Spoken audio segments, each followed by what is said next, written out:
每一只鸟都重要，你的观测大有作为。那在这候鸟的迁徙季节，我们来到了上海植物园，相聚在这飞鱼在丛林中到处都是飞鱼我们的林间飞鱼，还有我们的湿地飞鱼都在这里。那让我们共同关注2026上半年的世界候鸟日。那我刚才说的呢，每一只鸟都重要，你的观测大有作为，便是今年的主题。那它强调了公众科学在候鸟保护中的关键作用，鼓励普通人参与到观测中，助力全球候鸟的保护研究。那在这个特殊的日子里自然共生讲堂第9讲荣幸邀请到复旦大学鸟类研究专家马志军教授。马老师现任中国动物学会鸟类学分会副主任委员，上海市动物学会副理事长，上海市野生动物保护协会会长。研究方向聚焦于鸟类迁徙生态学、栖息地生态学以及保护生物学。那接下来让我们用掌声有请马老师带领大家走进这个候鸟的空中旅程，分享候鸟迁徙的一些成果跟保护知识一同来认识这一些远道而来的空中旅客。好，有请马老师。好，谢谢主持人的介绍我们各位线上线下的，我们各位大朋友小朋友，大家下午好。那么今天呢，我给大家就分享一下关于我们候鸟迁徙方面的这样的一些的是故事。刚才主持人也讲了，我们刚好呢是这个周末的话是世界候鸟日，所以我们就是一起来看一下候鸟它迁徙相关的这样一些的是奥秘。那我们知道，就是说是候鸟的话，它都是具有迁徙习性的这样一些的是鸟类。那么怎么样才算是迁徙的习性呢？它和我们平时鸟类，它这种是我们平时看到的鸟类这种飞行扩散的有什么不一样呢？一般来讲的话，那么迁徙的话，它是以1年作为一个周期的。通常的话，春天的时候鸟类呢往北飞去繁殖，那么秋天的时候鸟类又往南飞，那么去越冬。然后呢，它这种是飞行的活动，它是有季节规律的。另外的话，鸟类迁徙呢，它的距离一般来讲是比较远，那么近一些的话可能是几百公里，还有呢是几千公里，甚至呢一会儿我们还要给大家介绍，会有上万公里，甚至呢1年呢有飞行几万公里的这样一些漫长的这样一些迁徙的旅程。那么现在的话，全世界的鸟类的总共呢是有1万多种，候鸟的话相对来讲种类占所有鸟类种类的大概是20%。那么从种类上来看的话不是很多，但是呢数量呢是非常的是巨大，的。那么实际上我们今天讲的是候鸟的迁徙，其他的很多的动物类群里面的话也都有迁徙的这样一些的是习性。我们在电视上看到的像非洲的角马，每年的话随着这个是旱季和雨季它这样一个交替，在这个是非洲大草原上面的话要进行这样一些迁徙活动。那么在太平洋生活的灰鲸，在水里面它也有这样一个迁徙活动。那么灰鲸的话，它平时觅食在哪儿呢？它是在白令海峡以北，在北极圈里边，那儿食物资源非常丰富，它自己呢吃得饱饱的，然后呢它的皮下的话可以寄居，甚至是超过半米厚的脂肪层。那么繁殖到哪儿呢？繁殖的话，在太平洋生活的这样一些灰鲸的话，则是会洄游到美国的加利福尼亚湾附近区域来进行繁殖。然后呢，最右面这个是绿海龟，绿海龟也是非常有名的这样一个迁徙的这样一个物种。那么在大西洋生活的绿海龟，平时的话是在南美洲的海岸，在这里面活动。繁殖的时候的话，它会到大西洋中间，大概只有一个是8公里长的这样一个小岛。我们可以想象一下，茫茫的大西洋，一个8公里的小岛，就是一个很小的一个小点儿。但是呢，这些绿海龟的话，每年都会非常准确地找到这个小岛的位置，在这岛子上面的话产卵进行繁殖。那么另外的话，像我们吃的是鳗鱼饭，日本鳗里它也是属于一种洄游性的这样一些鱼类。实际上我们讲鱼类的洄游，有的是像哺乳动物，我们有时候叫迁移，还是鸟类迁徙，它都是比较类似的，都是有这样一些的是，那么是有这个季节规律的这样远距离的这样一些的运动。那么另外的话，我们每年秋天吃的这个是大闸蟹、中华绒螯蟹，它也是属于具有这样一些是迁徙习性的这样一种无脊椎动物。那么还有像是蝴蝶，美洲大陆的这个黑麦金边蝶，那么它可以一代又一代的来完成它的这样一迁徙之旅。所以的话，迁徙实际上在很多动物类群里面的话都可以找得到。那么我们为什么它鸟类呢？就是因为鸟类它有一双翅膀，所以的话它的迁徙在动物类群里面的话是最特殊，它可以飞得最远，可以飞行时间是更长。那么另外的话，鸟类的话，我们都有很多人都非常熟悉。我想在座的话，无论大朋友小朋友，对鸟类的话都非常熟悉。那么很多人都一样，所以的话，那么在一些电影里面，那么这时候鸟类呢成了我们电影的主角，成了我们电影里面的是男一号、女一号。那么像美国在90年代拍这个《伴我高飞》，它讲的是一个小女孩，那么她是当成这个是鸟爸爸、鸟妈妈，开着滑翔机带领着这样一个加拿大雁，那么来学习迁徙的这样一个是故事。那么中间这个的话也非常有名，曾经获得奥斯卡的应该是提名奖吧。那么法国的雅克贝汉拍摄的《迁徙的鸟》。那么右面这个是我们国内可能相对来讲的话比较陌生，是德国拍摄的这样一个是鸟类迁徙的这样一个是科普片。所以的话就是说是鸟类迁徙的话，实际上就是说很多人都非常的关心。那么在我们古代实际上的话，2000多年前就已经有鸟类迁徙相关的这样一些的是记录。那么当时的话，吴国的宫羽在宫殿里面的话，可能是闲着，那么没什么事情干，哎，他能把这个红线系在家燕的腿上，然后看着家燕的话，那么第一年秋天的时候，哎，往南飞，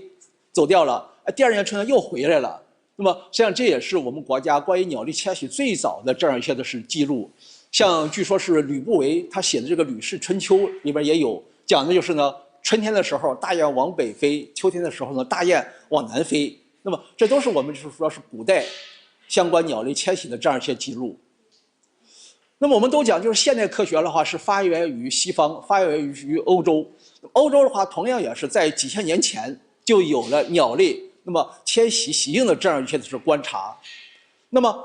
欧洲人的话，当时看到鸟类迁徙的这样一个是现象之后的话，他们实际上当时的话并没有意识到，那么鸟类呢它是有这样一种是远距离的运动。他们也在想，为什么呢？鸟类春天的时候过来了，到了秋天的时候又消失了呢？他们提出了很多的这样一些的是观点。那么这种观点的话，包括迁徙，还包括其他的，比如说，那么当时的话，大家已经意识到很多的爬行动物，像青蛙，它有这样一个是变态发育的这样一个过程。哎，他们有些人就认为，那么是不是鸟类的话，它也有这样一个变态发育？像我们这个是青蛙，小时候是蝌蚪一样，长大的时候变成青蛙了。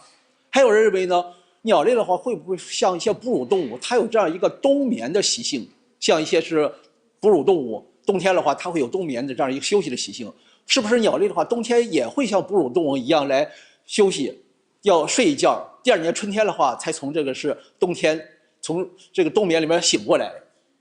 那么包括一些的是我们大的思想家，一些的哲学家，那么都曾经认为，那么鸟类的话，它可能是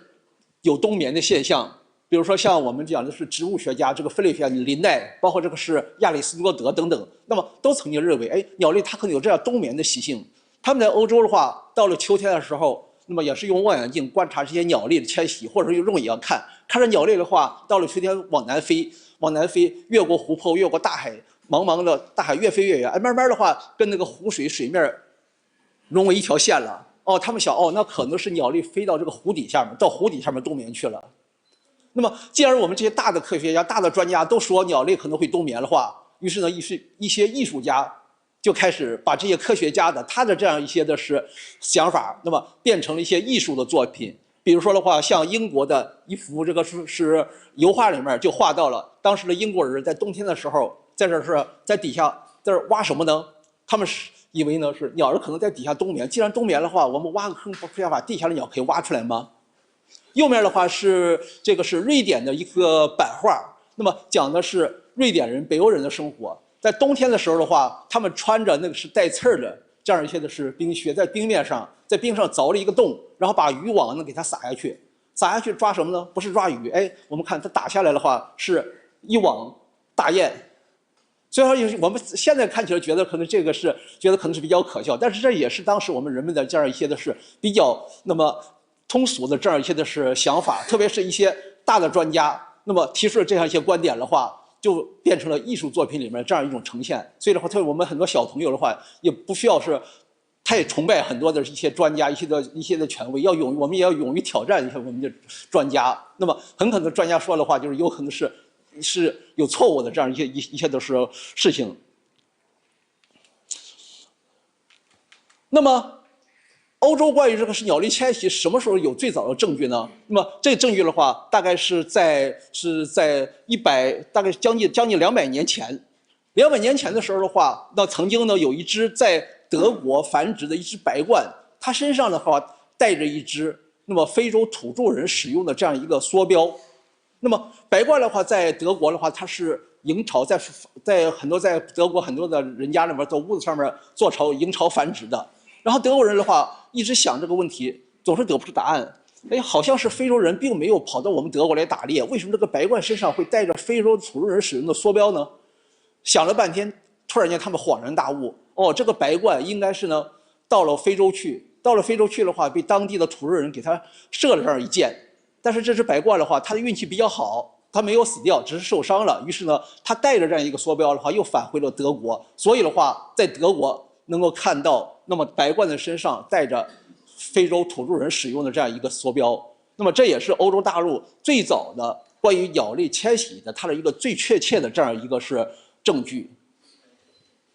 那么当然，我们刚才讲的就是全世界的话，那么大部分鸟类实际上它并不是迁徙的，迁徙呢只占一少部分。大部分鸟类的话，就像我们今天的话，在植物园里面可以看得到的，像白头鹎啊、像麻雀这些，那么它是不迁徙的。这些鸟类呢，我们把它叫做留鸟，就是相对来讲，它生活的范围相对来讲比较狭窄。我们可能在植物里面的很小的一个是一个灌丛。或者的话，我们家里面空调的那个空调洞里面的话，那么燕子呢，那麻雀的话就可以在里面是筑巢。它呢是可能一辈子就在我们生活的小区里面活动，那么活动范围比较小，还包括比如说像我们在沿海地区可以看到的，在上海也是非常有名的，这个是国家2级保护鸟类，在芦苇荡里面生活的这个震旦鸦雀，那么它都是一年四季都在呢同一个固定的区域的生活。而候鸟，我们刚才讲，就是说随着季节变化，它有迁徙习性的这样一些的是鸟类。我们又把候鸟分为冬候鸟、夏候鸟和旅鸟。那么冬候鸟的话，就是冬天我们可以看得到。为什么冬天看得到呢？因为它冬天到我们这儿来越冬，像我们崇明东滩非常有名的白头鹤，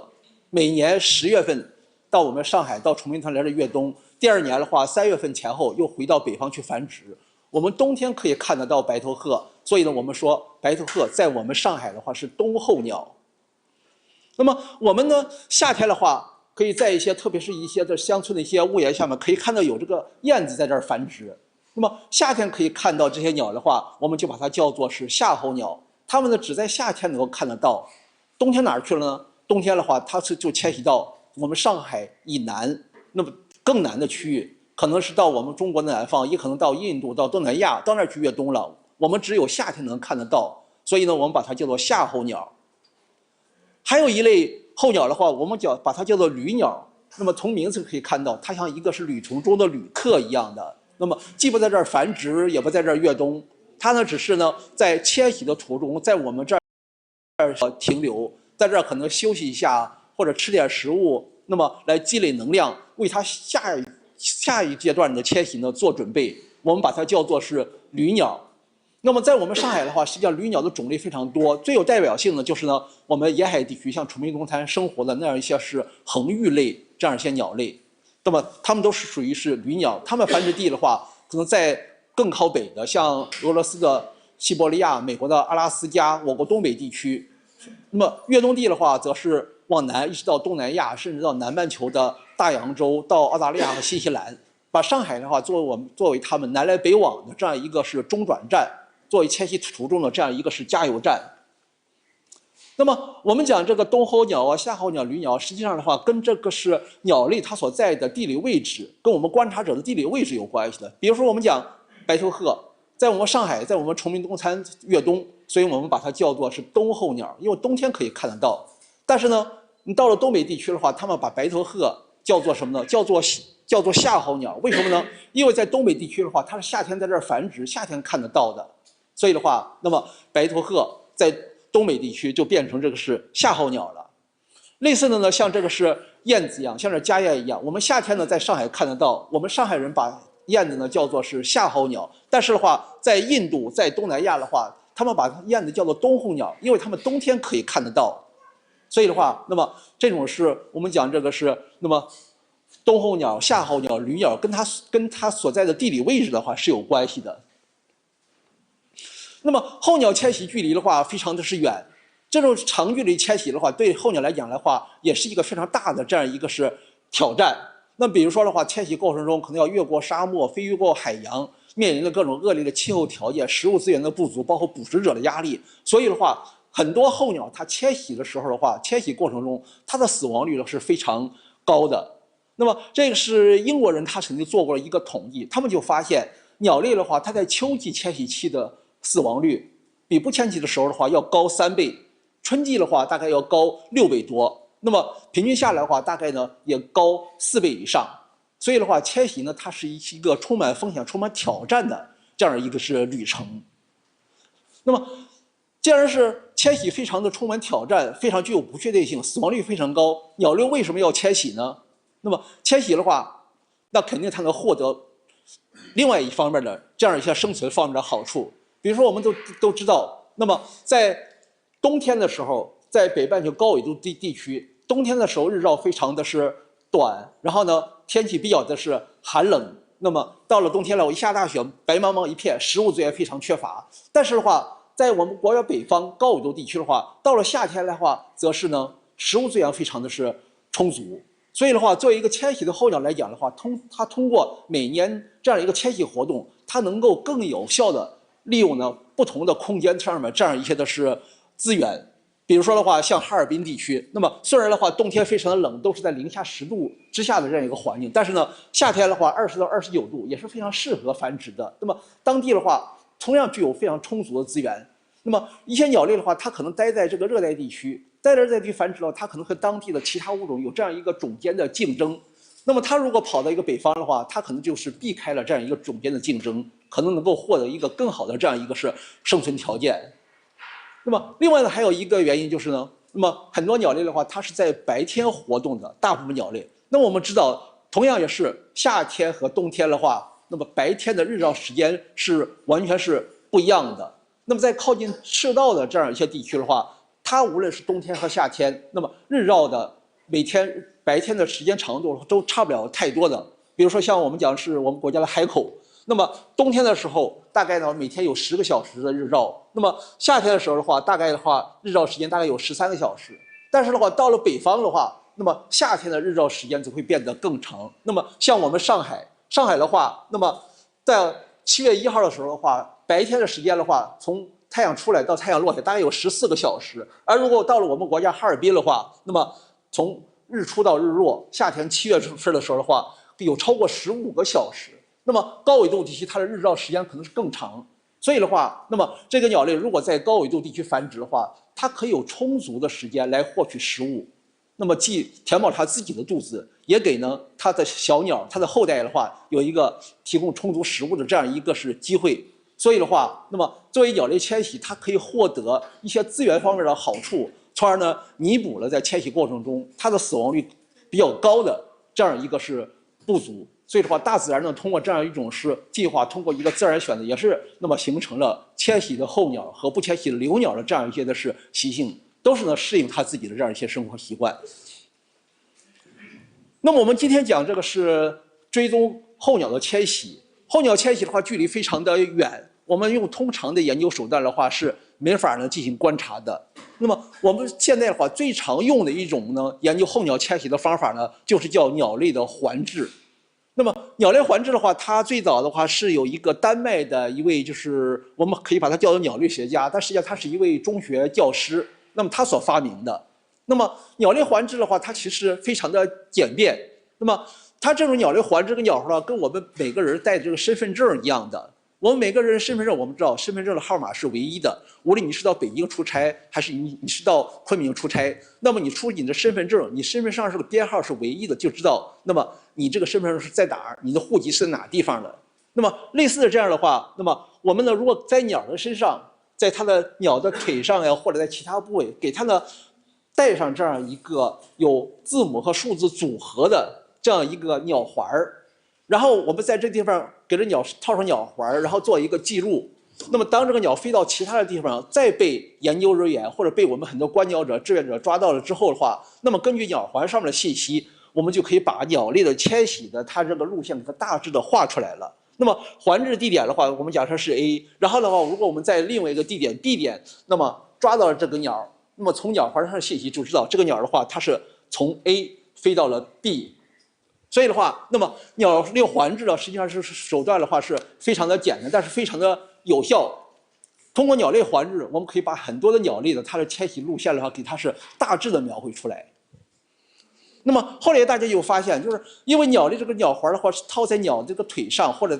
套在鸟类的其他的身体的部位，有的套在翅膀上，有套在脖子上等等的。因为鸟环上面的话，鸟环比较小，那么这样的话，我们必须要把鸟抓在手里面，我们才能看清鸟环上面的编号，知道这个鸟是从哪儿来的。那么我们能不能把这个鸟环给它做得大一些呢？于是的话，在上个世纪末，那么在我们研究这个是恒育类的研究过程中的话，那么就采取了一个是给它的这个是腿上的话带上一个不同颜色的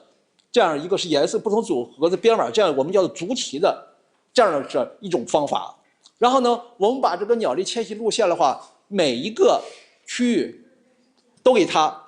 确定一种颜色组合。比如说在我们长江口，那么颜色组合就是黑白的两种颜色。这样的话，我们把鸟类给它带上这样一个黑白组合的这样一个竹旗，这鸟飞到其他的地方去，那么即使呢我们不抓到这只鸟，我们有大量的观鸟者，这些观鸟者的话，通过望远镜如果能看到这个黑白颜色组合，那么我们就可以知道这个鸟的话是在我们长江口那么被环制到的，我们就可以知道这个鸟是从长江口飞到了你观察的这样一个是地点。那么抓到一只鸟的概率是非常非常低的，但是呢，我们野外的话，很多观鸟者通过望远镜看到这个是鸟所佩戴的足旗的这个概率的话会高很多。所以的话，通过这样一种方法的话，我们就可以呢提高我们叫环制回收的这样一个概率，对鸟类的迁徙的话有一个更多的这样一个了解。那么后来的话，那么又有研究人员在想，那么我们可不可以把这个足旗上面也给它刻上一个是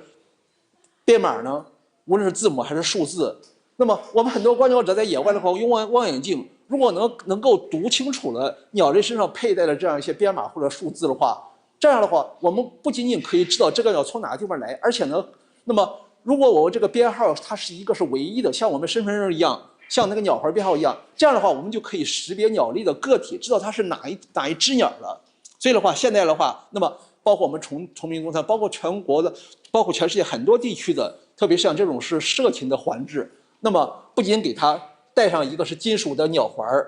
而且的话也会给它带上一个是不同颜色组合的这样一个，而且带这种是编码的、带字母和数字组合的这样一个旗标。那么我们在野外观鸟者呢看到这个图标，或者是拍下这个图标，那么这样的话就可以是知道这个鸟的话，通过我们后台的这个数据库里面再去查找核对的话，就知道这个鸟是哪一只鸟，那么它是从哪来，它是什么时间被环制的，它在环制的时候身体的状况是怎么样，体重啊、身体状况等等。所以的话，这也是大大的拓展了我们对鸟类的迁徙的它这样一个是了解。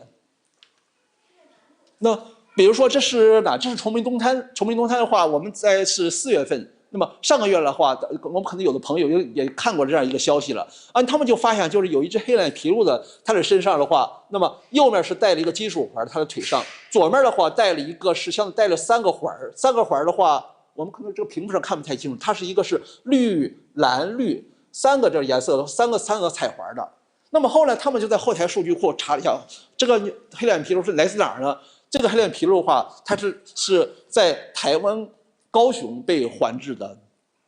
那么当时的话，是因为呢，这个黑脸琵鹭它身体呢比较的是虚弱，所以的话被台湾高雄那边的是鸟类保护人员的话，给它做了一个救护。救护完了之后，它的身体恢复完了之后的话，在2月23号，今年2月23号呢，把它放到了野外，然后呢，在今年4月份的时候啊，就飞到了我们崇明东滩，而且呢，在我们崇明东滩呢，多次都可以是记录到所以的话，我们可以看到，就是说是通过这样一个是鸟类环日，通过利用这样一个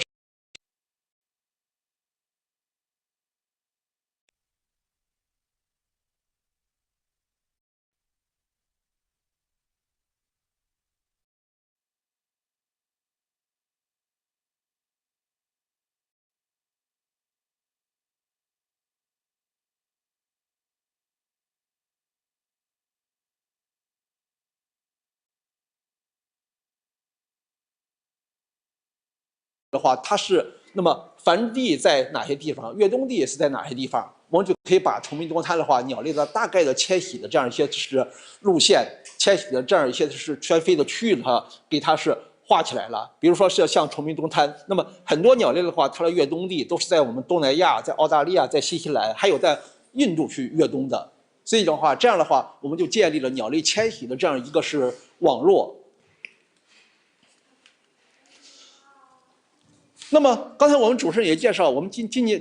我们今年的话，这个是世界候鸟日，讲的话，那么每一只鸟的话都非常的是重要。那么我们观鸟者的话，也可以为我们鸟类保护的话做出非常大的贡献。那么实际上就是说是在我们全球很多鸟类的研究过程中的话，观鸟者一直扮演了一个非常重要的这样一个是角色。包括比如像我们这个是2011年的话，美国曾经还拍了一个观鸟大年的《The Big Year》这样一个是电影，可能我们很多朋友也看过，讲的就是呢3位观鸟者的话身上发生的这样一些的事情。那么通过观鸟者的话，他的观察记录，然后汇总到一些的数据库里面去，这样的话，我们就可以把一些鸟类的它的这样一个迁徙的这样一个使用规律的话，给它描绘出来了。比如说我们在上海的话，那么在5月份的时候看见这只鸟经过上海，那么接着呢，在6月份的时候呢，我们又在我们是，比如说我们在山东又看到这只鸟经过了山东这种鸟，这样的话，我们就可以通过的话，不同地区的观鸟者的话，这样一种接力性的观察，就可以把鸟类的这迁徙路线给它大致的是描绘出来。所以的话，那么观鸟者实际上观鸟记录的话，对鸟类学的研究，包括鸟类迁徙的研究的话，那么它的作用是非常大的，作用非常大的，因为毕竟的话，研究人员数量是比较的是有限。而全世界的观鸟者数量的话是，那么可以说是上亿人吧。那么美国曾经做过一个调查，美国的话成年人里面的话，大概有20%的话是有这个观鸟的这样一些的是经历的。所以我们看看美国几亿人口乘一个20%的话，这个基数是非常非常巨大的。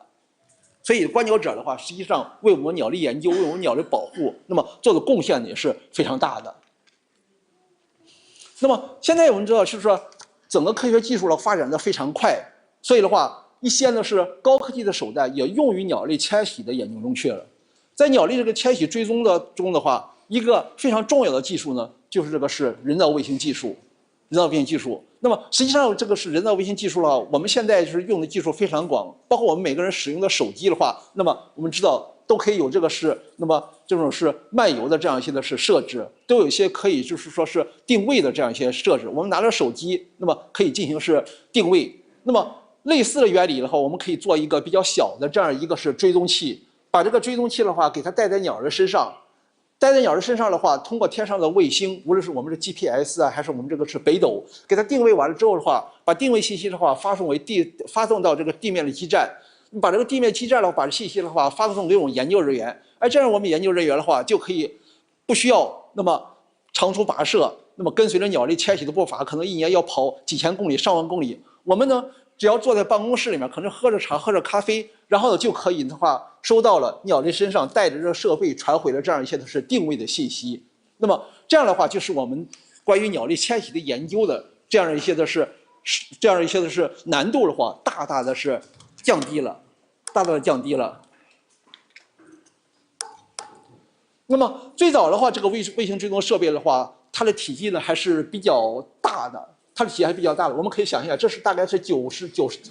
这是我们以前的一位日本的一个研究人员，那么他的拍的这样一张照片，这是92年的时候的话，这应该是给一个鹤带这样一个追踪器，我们可以看看，跟他一个手掌的话可能差不多大小，重量大概可能有几十克，当时呢还是非常是重的。那么因为比较重的这个追踪器的话，一方面呢增加鸟类迁徙飞行的负担，另外我们知道鸟类的它羽毛的话呈现一个流线型的。飞行的时候减少空气的阻力，那么怎么样就是说是让我们配的这个设备对鸟类的影响尽可能的小呢？一方面的话就是呢，把这个追踪器的话尽可能的是做到小型化，越小越好。另外的话，早期的时候，那么做这个迁徙追踪的时候的话，它实际上是给鸟类先做一个外科手术。那么鸟类的话，它身上的话有是9个气囊，然后呢，那么早期的时候的话，追踪器的话重量相对还比较重，那么体积比较大，如果背在它的背上的话，那么鸟类飞行几千公里，飞行过程中这个空气的阻力对它来讲的话，会增加很大的能量的消耗。所以的话，早期的研究的话是给鸟做一个外科手术，然后呢，把这个追踪器的话给它放在鸟的一个后气囊里面去，给它做到后气囊里面去。所以的话，早期实际上是做追踪还是比较复杂的，就是为了就是说减少我们这一个佩戴的设备对鸟类的这样一个影响。抓了鸟之后呢，要给它像我们人一样给它做一个麻醉。做完麻醉之后的话，然后呢，把鸟的腹腔的话给它是做一个是切一个小口，然后把这追踪器放到气囊里面去，然后再把它的身体给它是缝合。缝合完了之后的话，这个鸟呢，等它苏醒完了之后放到野外去。那么，像我们是非常有名的叫斑尾成玉的这么一鸟的话，它的追踪的话就是采用了这样一种是早期就是采用这样一种外科手术的方法的话。进行它迁徙的这样一个追踪，这是野外拍到的一张照片，而且这个鸟的话，大概是在做了手术之后，连续3年都在野外被观察到。那么实际上也说明这个手术的话，对鸟的话影响并不是非常的是明显。那么这是一个它的天线就是露在外面了。当然，我们现在这个追踪器的体积呢，做的是越来越小，现在已经不需要就是说给它做一个外科手术放到它的体内，我们直接呢把这个追踪器带到它的是背上或者腰上就可以了。那么这个呢是我们和我们崇明动物园保护区当工作人员的话，那么联合开展的一些就是恒玉类追踪的这样项目。我们可以看，就是大概这个追踪器的话，大概可能是就是说是6、7克的这样一个是重量，跟我一个大拇手指的这个是指节的话，大概1半大小可能差不多。那么这样一个重量相对来讲的话，对鸟人来讲，就是说是对它飞行影响就不是非常大了。那么我们在追踪器的时候啊，大概一般来讲就是有一个3%的这样一个是限制，就是说是那么带着追踪器不能超过鸟类它身体重量的3%，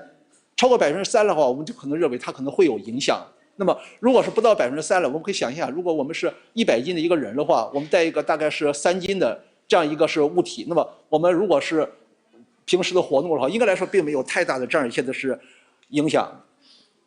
所以的话，那么我们给鸟类给它身上带上这样一个卫星追踪器之后，这样的话，我们就可以从平台上面源源不断的把鸟类迁徙的这样轨迹呢给它是画出来了。而且我们知道，现在的话，我们这个定位的系统，无论是北斗还是 GPS， 它的精度呢都可以在米一级的，那么定位精度非常的是高。所以的话，那么它画出来这样一个迁徙的轨迹的话，也是非常准确的。我们可以呢把带追踪器的这样一个鸟类的话，它什么时候走的，什么时候来的，它飞了多少天，停了多少次，在什么地方要停，它的迁徙飞了多远，飞行速度是怎么样等等的，那么详细的这样一些的是迁徙的参数的话，都可以给它是确定下来了。所以的话，技术的发展的话，大大的推动了我们对鸟类迁徙的这样研究的，那么这样一些的发展。那么这只鸟的话是这样专门展示一只鸟的话，是我们在这个是鸭绿江口，在这个中朝边境鸭绿江口，我们给斑尾成玉那么带上追踪器，它的这样迁徙轨迹，我们给它连续追踪了是有3年的这样一个时间。那么斑尾成玉也是现在我们知道的，利用自己的话就是说是扑扇翅膀产生的这样一个是动力，连续飞行时间和飞行距离最长的这样一种鸟类。它可以飞多长呢？飞多远呢？那么它最长的话是从它秋天的迁徙期，从它的繁殖地在阿拉斯加的繁殖地，那么返回它在新西兰的这样一个远东地的飞行过程中，那么这个斑尾成玉的话，它可以连续飞行9天9夜，那么飞行距离的话是达到了11000公里。我们可以想象一下，就像一个是我们做的那个是大型的客机一样飞行的距离，但是呢，这个鸟类的话，它大概体重只有300多克，我们一只手就可以把它是握起来。所以的话，那么这个鸟的话是非常是不简单的。那么在整个长距离迁徙过程中，9天9夜的飞行过程中的话，它一直是扑扇着翅膀，然后呢，把这1万多公里的话给它是飞过来，给它飞过来。那么飞行过程中，它是不吃，然后也不喝。当然，现在可能有研究人认为它可能会睡觉，因为鸟类2个大脑半球，它可能会交替休息。但是呢，那么它飞行所需要的能量都是需要它在迁徙飞行之前积累的非常的充足，才能够完成它这样一个长距离的迁徙的这样一个是飞行。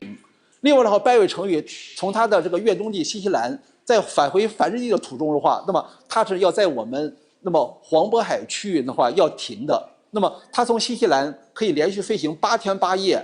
飞行1万公里到达我们黄渤海区域，在这儿呢大概停1个多月的时间。停的过程中，那肯定是在那是猛吃猛喝，积累能量之后的话，再经过6天7000多公里的飞行的话，返回它的这样一个是繁殖地。所以的话，这个鸟是非常神奇的这样一种鸟，飞行能力是非常强的。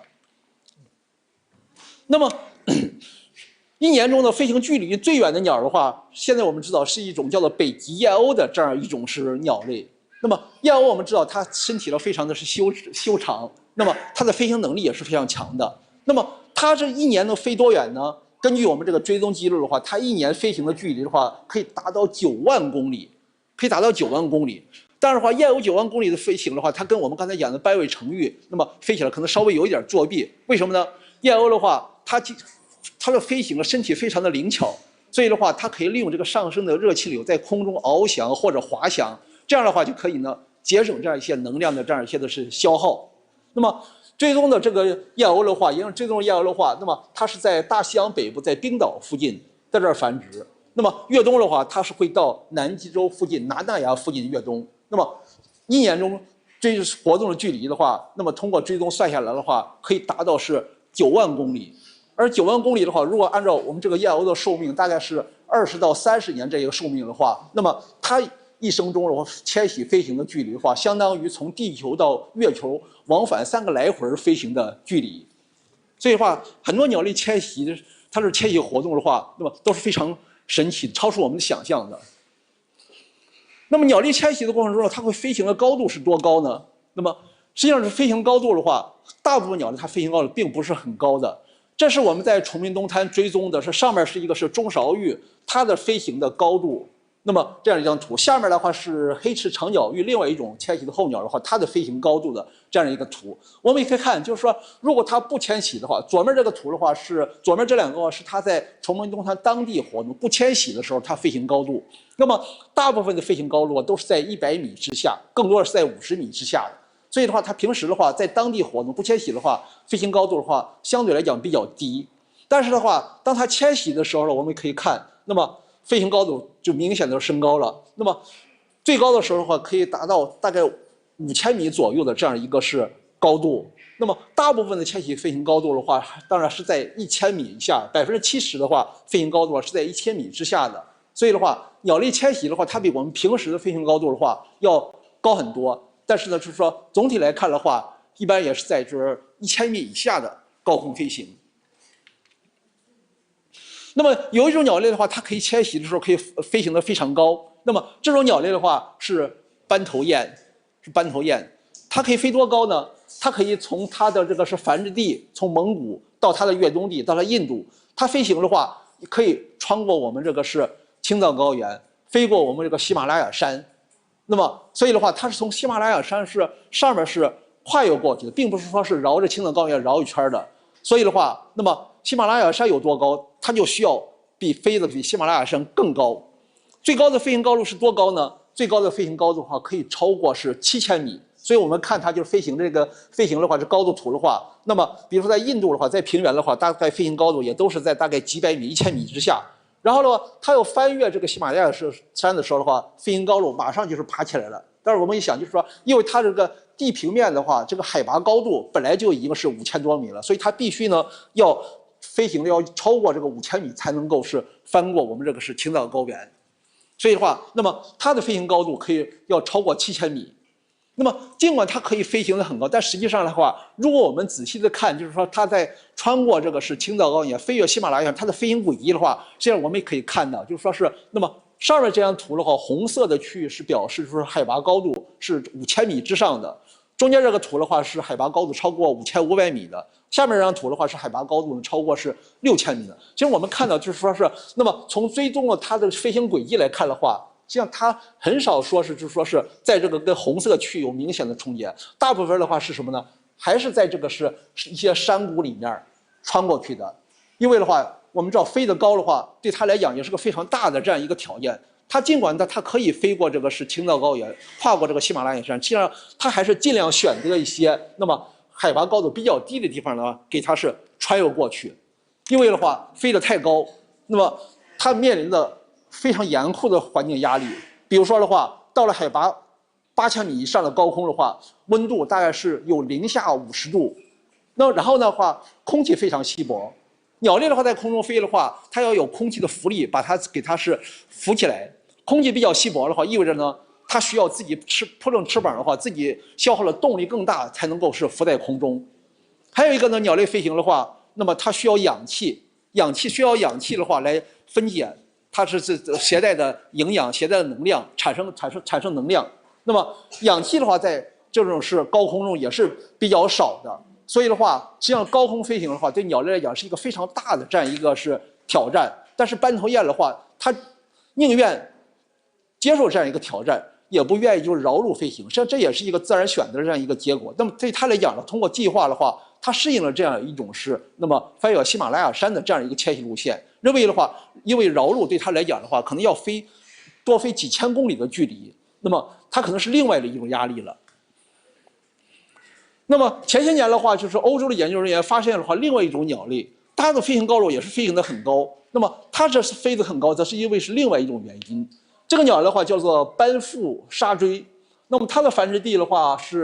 主要是在这个北欧，在那个斯堪维纳迪亚半岛。然后越冬地的话，则是到非洲来越冬。那么迁徙过程中的话，要穿过欧洲大陆，穿过地中海，然后呢还要跨这个撒哈拉沙漠。那么我们知道撒哈拉沙漠的话，那么非常的是炎热。这个是斑腹沙锥，它在迁徙过程中，我们可以看到，就是说是，那么在整个迁徙飞行过程中的话，在欧洲的时候的话，飞行高度的话，相对来讲就是可能是3000多米啊，4000多米啊。然后呢，穿过撒哈拉沙漠的时候的话，它飞行高度一下上到6000米之上。而且的话，如果我们看它每天的飞行高度变化的话，我们就可以看到，就是说是白天的时候的话，那么相对来讲的话，它飞得比较高，晚上的时候飞得比较低。那么研究人员去找到原因就是呢，就是因为的话，撒哈拉沙漠特别的炎热，地表的辐射非常的是强，所以的话，这个斑腹沙锥的话，它宁愿飞到一个是几千米的这样一个高空，尽管的话就是它可以贴着地面飞，但是它宁愿飞到几千米的高空，那么最高的时候可以飞到8000米之上的高空，来躲避的话地面撒哈拉沙漠这样一个严酷的、非常炎热的这样一个是环境。当然的话，这个斑腹沙锥的话，它还有另外一方面，就是说是迁徙飞行的这样一个特征的话，也是鸟类里面，就是说是那么我们可以叫鸟类里面这个是吉尼斯记录的，就是呢它飞行速度呢是非常的是快。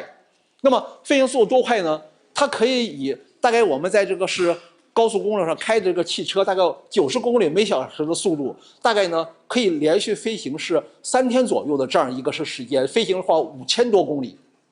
那我们知道，就是说一些猛禽，比如说像一些是红隼呢、游隼呢，它在捕食的时候、捕食猎物的时候，它的瞬时的速度呢可以达到100多公里，甚至200多公里。但是的话，那么这些猛禽的话，它只是说是短暂的时间可以有这么快的速度飞行。这个鸟的话，则是可以比较稳定的速度，那么一直呢保持这个是平均90公里每小时的速度的话，飞行5000多公里，这也是说在鸟类迁徙里面是非常少见的。那么还有一类鸟类的话，它的活动的话比较的特殊，我们叫它叫做是空栖鸟类，就是的话，它更习惯于在天空中栖息，而不是说是在地面上或者树上栖息。那么像这个是高山雨燕，那么它可以在空中呢连续飞行200天，那么这也意味着呢，除了它繁殖的时候，它要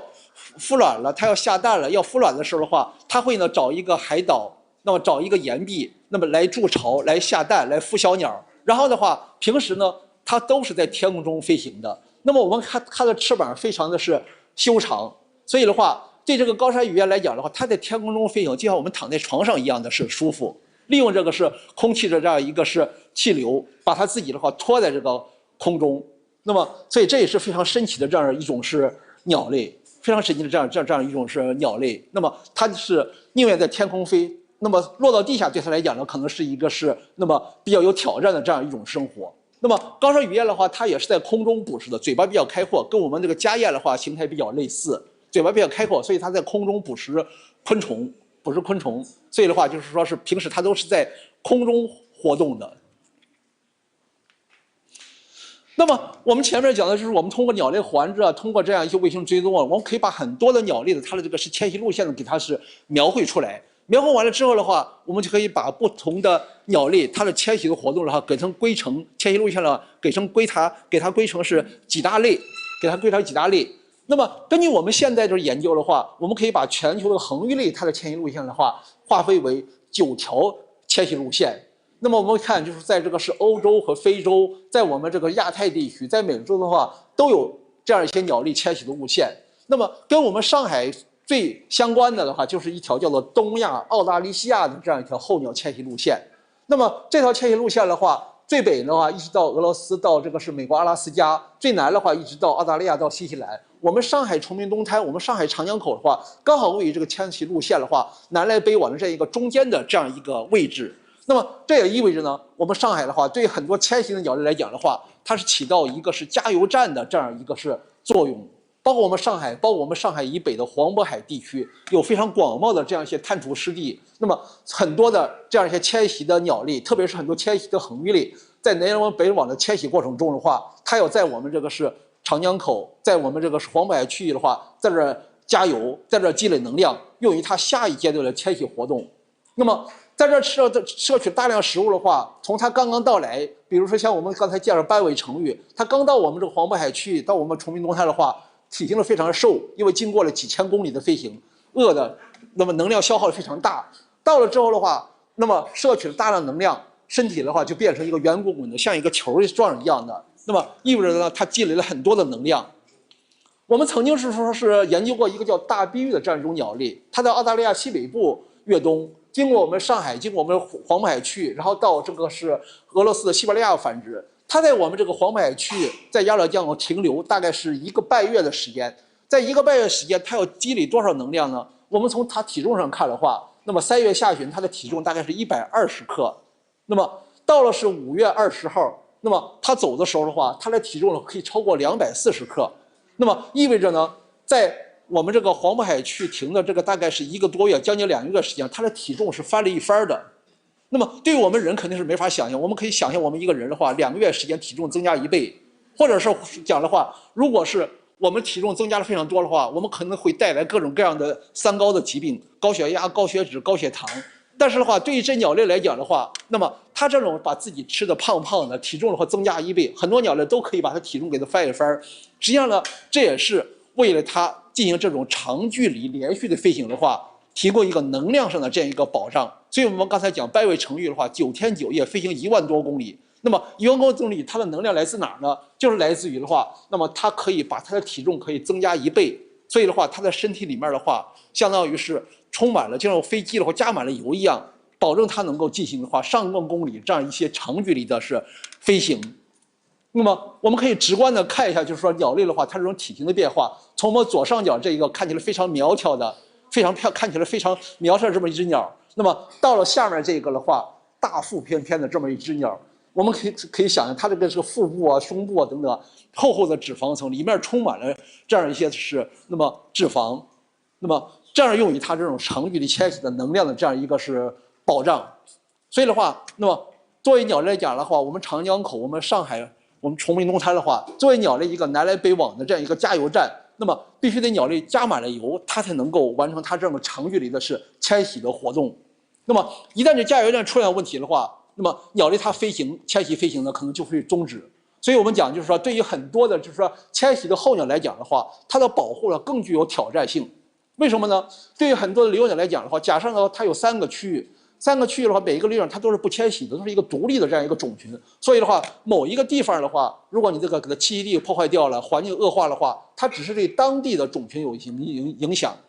那么其他的地方的话，种群的话仍然不会受到影响的。但是对一个迁徙候鸟来讲的话，它的每一个地方的种群的话，都相当于是通过一个迁徙的网络给它是连接起来。所以的话，一旦某个地方出现问题的话，这样一个迁徙的网络、迁徙的这个链条就被切断了。这个迁徙链条切断了之后呢，不仅仅影响它当地的种群，而且呢，通过影响它的迁徙活动，使得呢，那么它其他的地方的种群也会受到一个影响。所以的话，作为候鸟保护的话，比留鸟的话，它的挑战性呢，则是更高。那么最近这年的话，我们国家无论是我们中央政府还是地方政府，都是非常重视候鸟保护的这样一些工作。那么刚才我们谈到了候鸟的话，恒玉的迁徙，它有9条迁徙路线。那么在22年的时候的话，我们总书记当时在武汉召开的世纪公约第14次缔约国会大会上的话，总书记就代表我们中国政府呢，做出一个非常庄严的承诺，我们中国的话要保护好途经中国的4条的话候鸟迁徙路线。那么相关是鸟类的保护管理部门、林草局啊等等，也是制定了相关的一些候鸟迁徙通道的保护行动计划、修复计划的等等的。那么现在也是在不断的落实一些鸟类保护的这样一些措施。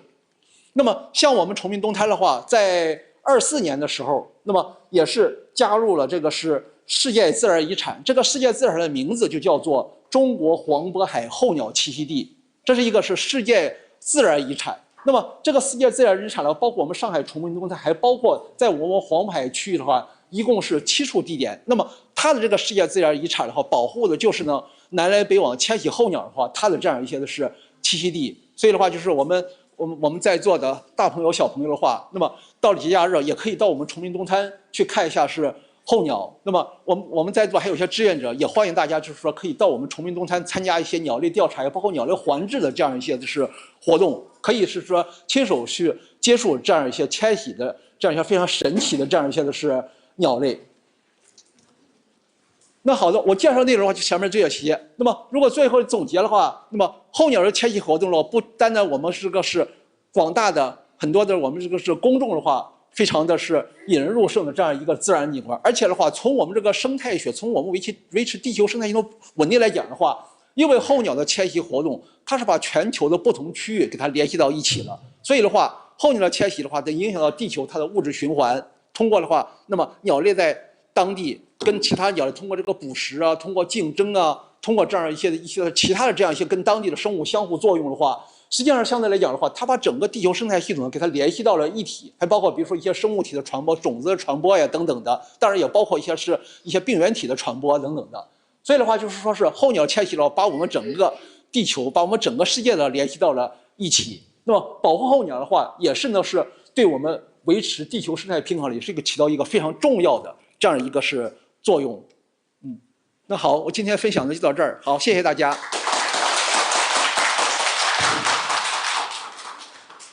感谢马老师的精彩分享。从2000年前的古人类对于这个候鸟的一些初步的认知，到后来慢慢的我们呢用最早的一个环治，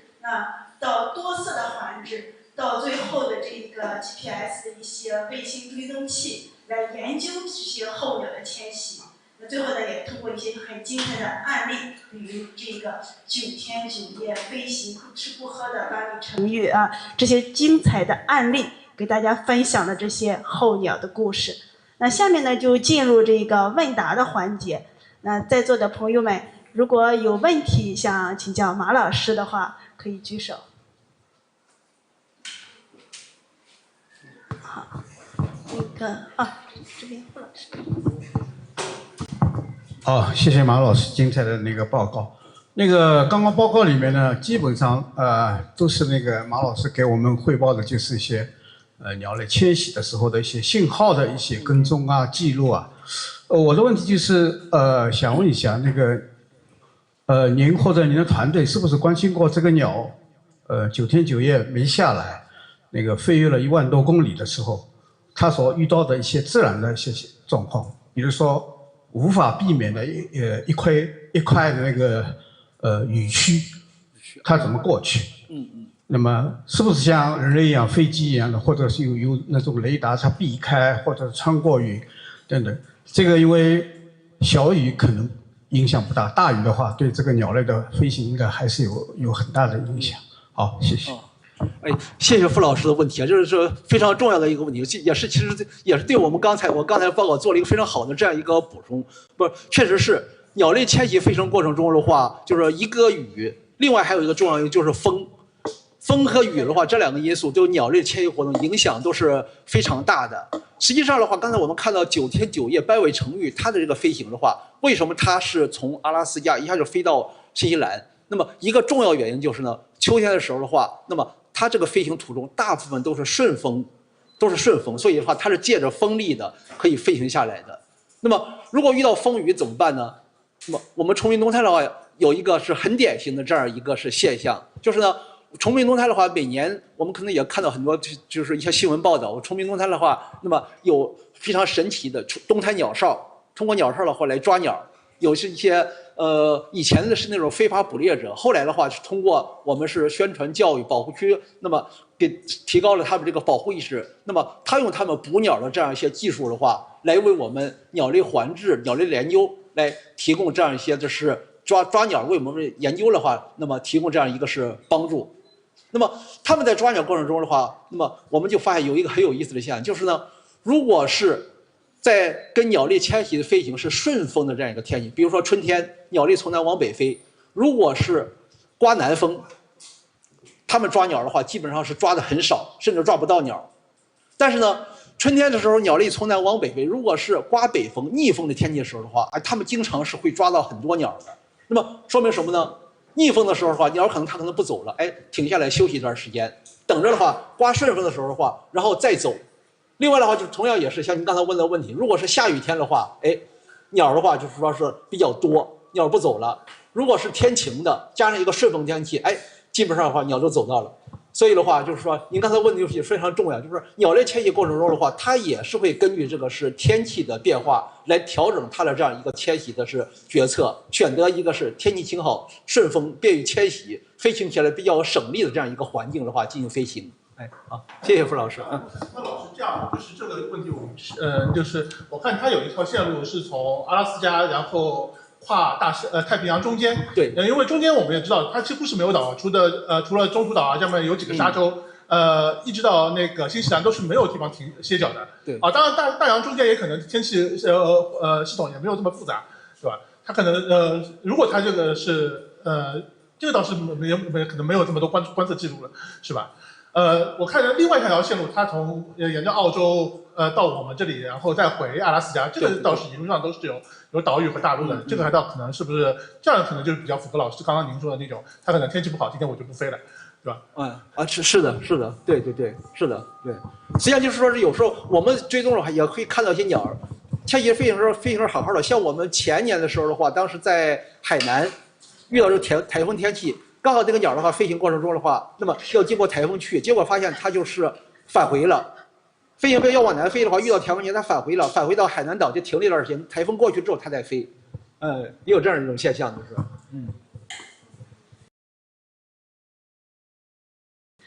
谢谢马老师讲的非常的深入浅出，然后就是通俗易懂，就是我相信无论是男女老少都听得非常的明白，谢谢。然后很好的一个科普。就是我这边很好奇，因为我们的科研工作者花了很大的功夫在追踪这个候鸟的迁徙什么的，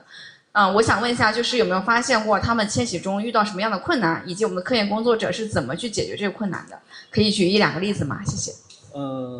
实际上就是说是刚才我一谈的就是鸟类的迁徙过程中的话，面临各方面的挑战，包括自然的因素，也包括一些比如像我们可能更关注一些人为的因素，特别是我们做鸟类保护的，那么更希望就是说是通过我们的研究能够发现鸟类的话哪些主要的危险因素，把这些危险因素给它是消除。实际上就是说在我们举个例子，就是以我们国家东部沿海地区，我们都知道在可能从上个世纪大概90年代开始的话，沿海滩涂这种围垦的话做得非常的快，这种大规模高强度的围垦，实际上的话导致很多滩涂湿地的这样一些都是丧失。那么包括一些我们研究，包括国外团队的研究都发现，在我们的迁徙路线上的话，鸟类的种群数量下降一个主要的原因，就是因为呢，就是说是在我们中国的东部地区，那么滩涂湿地丧失导致了它这样一个迁徙中转站的它功能的这样一个是下降，有很大量的这样一些是案例。这样说，我们通过我们的研究的话，找到这个问题之后的话，我们也做了很多的一些保护方面的这样一些的工作，包括我们给一些政府部门给他提建议啊等等的，包括的话，那么也是通过我们这样一些就是研究工作的推动，让我们很多的保护部门认识到，那么鸟类的它的一些关键栖息地，它在分布在哪些地方。那么像这也是就是说是从我们国家的话，在过去10几年的这个是，那么滨海湿地的这样一些的是发展政策了，也可能看到，比如说的话，在我们国家在是中央政府在是2018年的时候的话，曾经出台一个是那么禁止围填海的这样一个政策。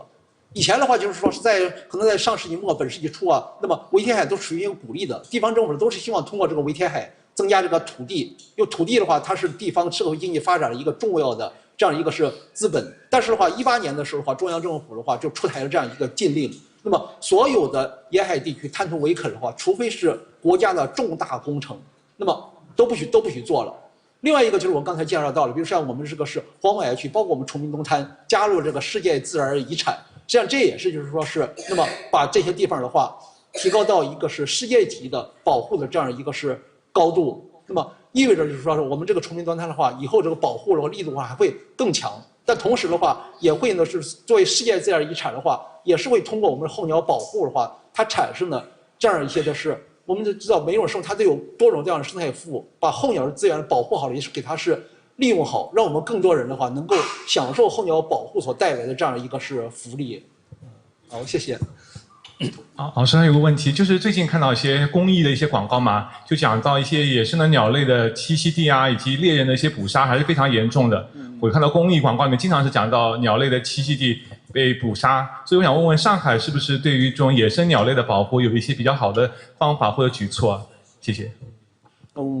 根据我了解的话，上海在野生动物保护，包括鸟类保护啊，应该来说一直走在全国的是前列的。比如说的话，上海的话，刚才我谈到上海的话有这个世界自然遗产地，另外的话还有2个国家级的自然保护区，一个崇明东滩，另外一个还有是九寨沙。另外的话，上海的话还有很多的这样一些的是我们讲的话，就是说是自然公园，包括我们比如说我们讲我们上海植物园，也是一个是非常著名的一个些自然公园，也是在我们很多鸟类保护啊起到很多的这样一些的是作用。另外的话，上海的话，比如说是在过去几年的话，开展一些是滩涂上的外来植物的是要一些是治理啊，包括一些城市环境的改造啊，包括是我们可能在网上也看到一些，比如上海的话，开展一些是防鸟撞，我们是很多建筑物的玻璃幕墙，鸟类迁徙过程中的话，可能会导致鸟撞的发生啊等等的。那么实际上，无论从我们上海这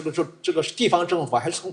公众，都开展了很多的这样一些的是活动。那么来使我们这个上海的话，那么作为一个鸟类栖息地，它的质量的话能够更加的是好，为我们鸟类的话保护的话做出更大的这样一个是贡献，把我们鸟类迁徙网络这个非常重要的一环的话给它是保护好。好，谢谢。好，马老师，我有一个问题啊，就是刚才你提到鸟类迁徙的过程当中，它会选一些天气好的，会选一个风向好的，会选一些省力的方法来迁徙。但是我想问一下，它鸟类每年这样南来北往的迁徙，它是靠什么来辨识这些方向，或者去知道它应该去哪里？它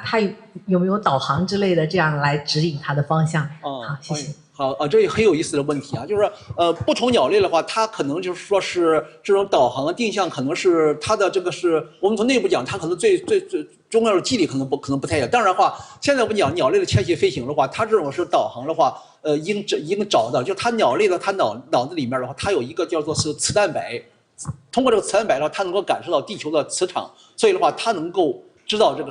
这个方向东南西北，它是能够是知道这个是方向的。另外的话，就是说是有一些鸟类的话，它的迁徙的这种定向导航的基因的话，就定向导航这种行为，它是刻在它的基因里面的。比如说我们讲的很多恒鱼类，我们刚才讲到那个斑尾成鱼，那么它出生完了之后，它就知道体内的基因指引了它从阿拉斯加飞行9天9夜1万多公里返回到它的新西兰。那么这是没有它的父母所带领的，都是受到它体内基因的这样一个是驱动的。另外还有一类鸟类的话，像我们刚才提到一点点，就是那个美国拍了个电影《伴我高飞》，那个是雁类，还包括我们讲丹顶鹤类等等一些大型的鸟类，天鹅等等。那么它这个迁徙活动的话，有一个后天学习的这样一个过程，就是说呢，那么它的第一次迁徙飞行的话，必须在小鸟的第一次飞行必须在父母的带领下才能够完成，如果没有父母带领的话，它是学不会的。所以一方面的话，它有这个基因的驱动，另外一方面还有学习的这样一个是过程。所以的话，美国拍这个伴我高飞电影，实际上讲的就是说是，那么在加拿大一个农场的小女孩发现的话，这个是加拿大雁，它的巢被破坏了，然后呢，加拿大雁的话孵化出来之后的话，它的亲鸟鸟爸爸鸟妈妈的话已经逃掉了，那怎么办呢？小女孩把这个加拿大雁给它养大，养大完了之后的话，到了秋天，加拿大的话天气慢慢的冷起来了，冷了之后的话，别的鸟都往南走，但是加拿大雁的话没有父母带，它不会迁徙，怎么办呢？一个小女孩的话开着那个滑翔机，因为的话，加拿大雁鸟类的话有叫印记的这样一个有印记的这样一个本能。那么加拿大雁把这小女孩当成她的爸爸妈妈，小女孩开着滑翔机，那么从加拿大到美国，领着的加拿大雁完成她第一次的迁徙活动。哎，以后的话，加拿大雁就学会了这样一个是迁徙了，啊，是这样的。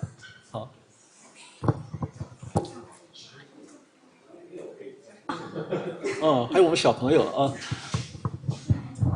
马老师，就是您刚才说那个 GPS 定位可以在鸟类那里做一个外科手术，然后放在它的身体里，那它的羽毛就有可能会被破坏，所以它后期怎么飞行的？谢谢。哦，对，这个我们的小朋友非常关心鸟类它的飞行啊，就是实际上这个外科手术啊做的是比较小的，相当于是我们在皮肤上给它切一个口，因为我们知道鸟类的皮肤呢非常的是薄。非常薄，给它切口之后的话，然后呢，把那个是追踪器就放到它的一个气囊里面去，然后呢，再用这个是手术线给它缝合起来，就像我们伤口给它是缝起来一样。这样的话，相对来讲的话，对它的羽毛就没有影响了。那么，如果我们看鸟类羽毛的话，它也是在体内在身体上面，它并不是所有的身体都长的羽毛，它是有这个我们叫羽区和裸区之分的。如果全身都长满羽毛的话，就好像我们穿了一个紧身衣一样，那么它飞起来可能是说是缩手缩脚了。因为鸟类飞行过程中翅膀要剧烈的运动，所以它身体的地方的话，有的地方是长羽毛，有的地方是不长羽毛的。我们呢，从它是羽毛的话，这羽根的就相当于它的缝隙之间给它切开，这样的话对它的羽毛的话就没有影响了，不会破坏它的羽毛的。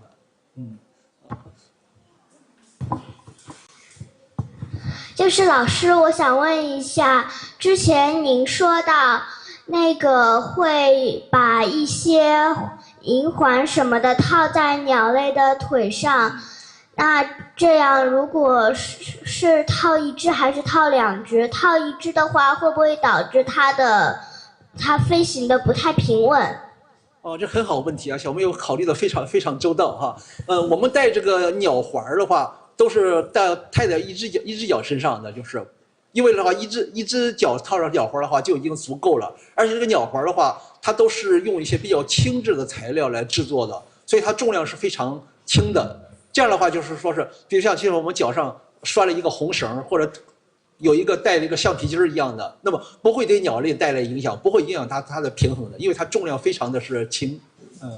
那么我们刚才看到我们带那个追踪器了，在它的背部的话是在它背部的正中间，基本上也是就是身体的重心的这样一个位置，这样也不会影响它的平衡啊。小姑娘想得非常细，非常好啊。